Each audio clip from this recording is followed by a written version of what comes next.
je vais vous montrer ici comment représenter une droite à partir de son équation.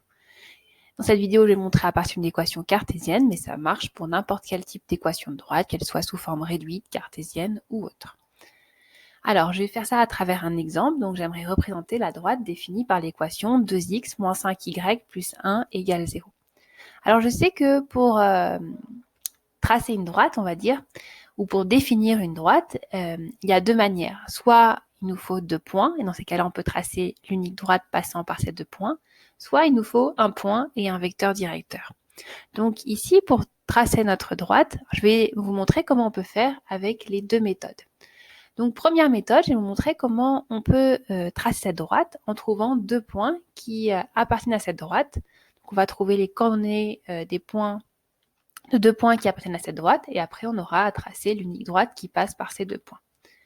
Donc déterminons les coordonnées de 2 points qui appartiennent à cette droite. Alors, ce qu'on peut faire pour trouver des coordonnées quand on a une équation, c'est bloquer une des deux variables, soit x et soit y, avec la valeur que vous souhaitez. Souvent, je dis la valeur de vos rêves, mais là, vous choisissez ce que vous voulez. En général, on prend des nombres entiers pour que ce soit plus facile à placer, mais c'est vraiment comme vous l'entendez. Si vous avez envie de prendre x égale pi, vous avez le droit. Ça va juste pas simplifier les calculs et pour placer, mais c'est pas grave. Vous pouvez, ça marche. Donc ici, on va prendre à chaque fois, donc je propose de bloquer le x, mais si vous préférez le bloquer le y, ça marche. On choisit une valeur qu'on souhaite pour le x, vraiment celle que vous voulez, et on voit ce que ça donne pour le y, et ça va nous donner un couple solution. Donc par exemple, si je veux prendre x égale 0, donc je remplace dans l'équation le x par 0, et je veux trouver la valeur de y. Donc j'écris l'équation 2 fois 0 moins 5y plus 1 égale 0. Ça me donne 5y égale 1. Et donc ça me donne y qui vaut 1 cinquième. Donc ça veut dire que le point de coordonnées 0, 1 cinquième, il appartient à la droite. J'en ai un, il m'en faut 2 pour tracer la droite. Donc je vais en chercher un deuxième. Donc je prends une autre valeur. Par exemple, ici, je vous propose x égale 1. Mais vous prenez vraiment ce que vous voulez. Si vous avez envie de prendre moins 10, 36, 4 septièmes, vous le faites. Donc, je prends x égale 1 et je veux trouver la valeur de y qui est associée. Donc, ça fait 2 fois 1 moins 5y plus 1 égale 0. Et donc, je trouve 5y égale 3.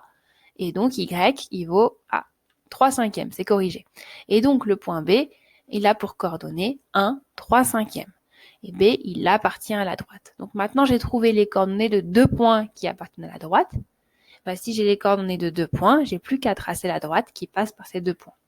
Donc sur mon cahier, je trace un repère, je place le point A, je place le point B, vous choisissez l'échelle qui est la plus facile pour placer des points, par exemple pour 1 cinquième, etc. Et puis ensuite, vous tracez l'unique droite qui passe par AB.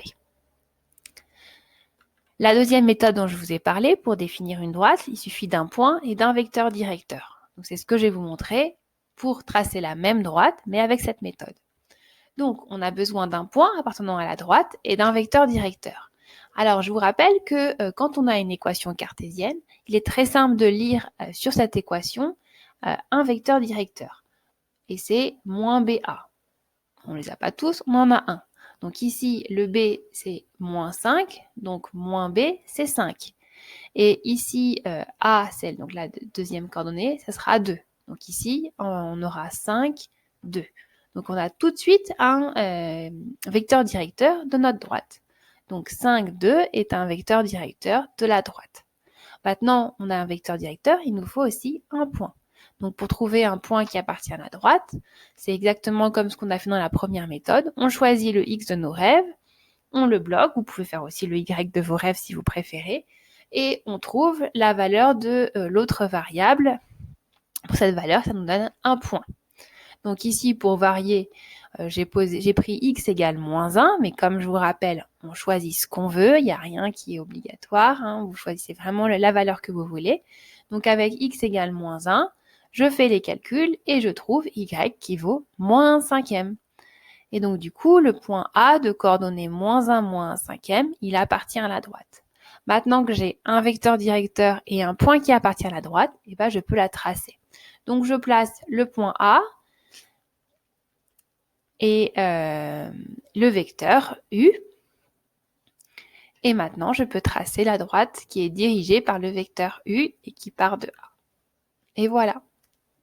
Donc l'une et l'autre méthode sont assez similaires. Vous choisissez à chaque fois celle que vous souhaitez. Les deux sont équivalentes et vous permettent d'obtenir une belle droite. Voilà, je vous invite à essayer de faire un petit peu les deux méthodes pour voir si vous les avez bien compris. Merci, au revoir.